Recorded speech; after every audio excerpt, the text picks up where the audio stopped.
आज जो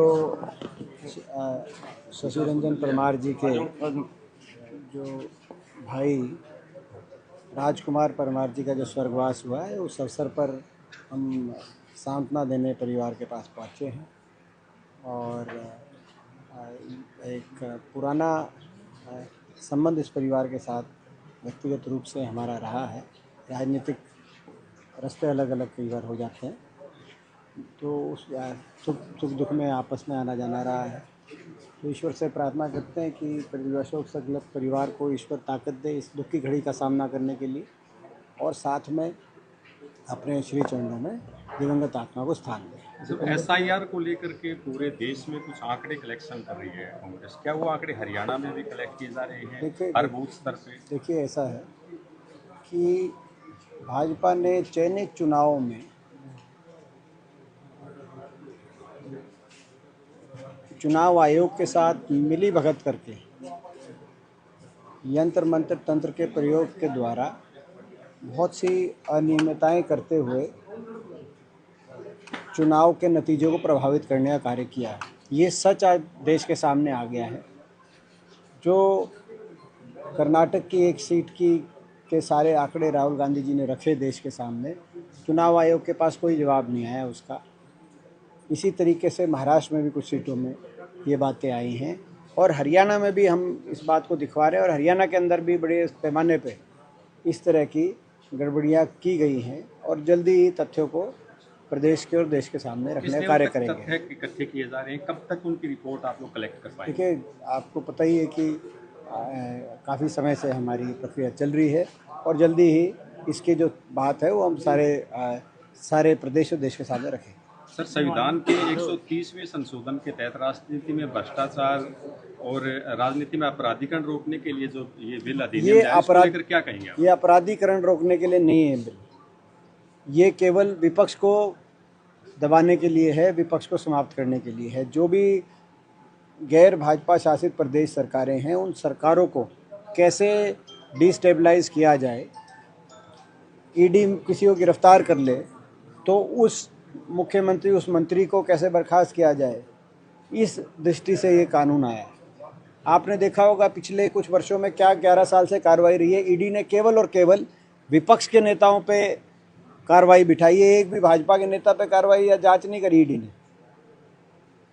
अगर ये कानून लागू हो जाए या लागू होता तो जिस दिन झारखंड के मुख्यमंत्री हेमंत सोरेन को गिरफ्तार किया जाता, वो गिरफ्तारी में रहे कई दिन, उनको बर्खास्त कर दिया गया होता।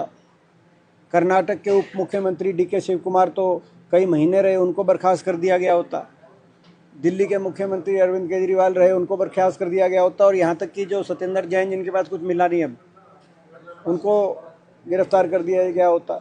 हर विपक्षी पार्टी के नेता को पहले उनको जांच एजेंसियों का दुरुपयोग करके निशाने पे लो, उनको गिरफ्तार करो और फिर उनको बर्खास्त करो।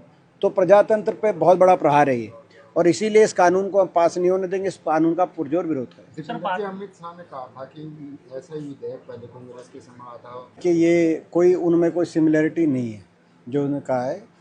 ये तो मैं समझता हूँ प्रजातंत्र में बहुत बड़ा प्रहार है। आपके नेता अशोक भारद्वाज पर भी ईडी की रेड पड़ी आज, क्या कहना चाहिए? देखिए, तो ये एक रूटीन ही हो गया ईडी का, इसमें कोई नई बात तो कोई है नहीं। केवल ईडी राजनीतिक दुरुपयोग जांच एजेंसियों का चल रहा है देश में। 11 साल से देशवासी सरकार की इस नीति और नीयत को समझ चुके हैं। भिवानी के मनीषा मामले में सदन जो है वो उसमें काफी बार रोको टोको ये कानून व्यवस्था आज हरियाणा की, आज विधानसभा के अंदर आखिरकार चर्चा सरकार को करानी पड़ी। सरकार को भी विपक्ष की, कांग्रेस विधायक दल की ताकत का पता चल गया होगा। बराबर का जनादेश प्रदेशवासियों ने हमें भी दिया, बराबर की वोट हमें भी मिली है, मात्र आधे % वोट के फासले से सरकार बनी। ऐसे में विपक्ष की टक्कर की आवाज़ है, और हम जनता की आवाज़ उठाएंगे। और यदि सरकार उसकी तरफ पर उसकी परवाह नहीं करती तो हम जो है लड़ाई लड़ने से पीछे विपक्ष नहीं हटेगा। विधानसभा में आपने देख लिया हो, कानून व्यवस्था इस सरकार में पूरी तरीके से ठप हो चुकी है। हरियाणा में कानून व्यवस्था है गायब, मुख्यमंत्री जी का नाम है नायब। ये स्थिति है। मुख्यमंत्री का आप देख रहे हो कानून व्यवस्था में क्या हो रहा है।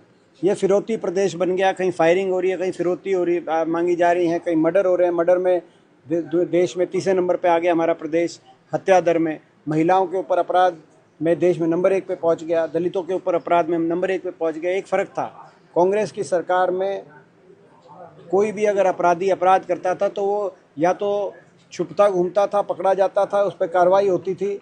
अब तो अपराधी बेखौफ हो गए, तब जनता बेखौफ थी, अब अपराधी बेखौफ हो गए। अब कोई अपराध करता है तो सोशल मीडिया पे डालता है और होड़ लगती है कि भाई ये फिरौती की कॉल मैंने मांगी, मेरे गैंग ने मांगी। ये आज ये स्थिति बन गई है। तो आज अपराधी बेखौफ है और जनता के अंदर खौफ है। दीपेंद्र जी, जो भी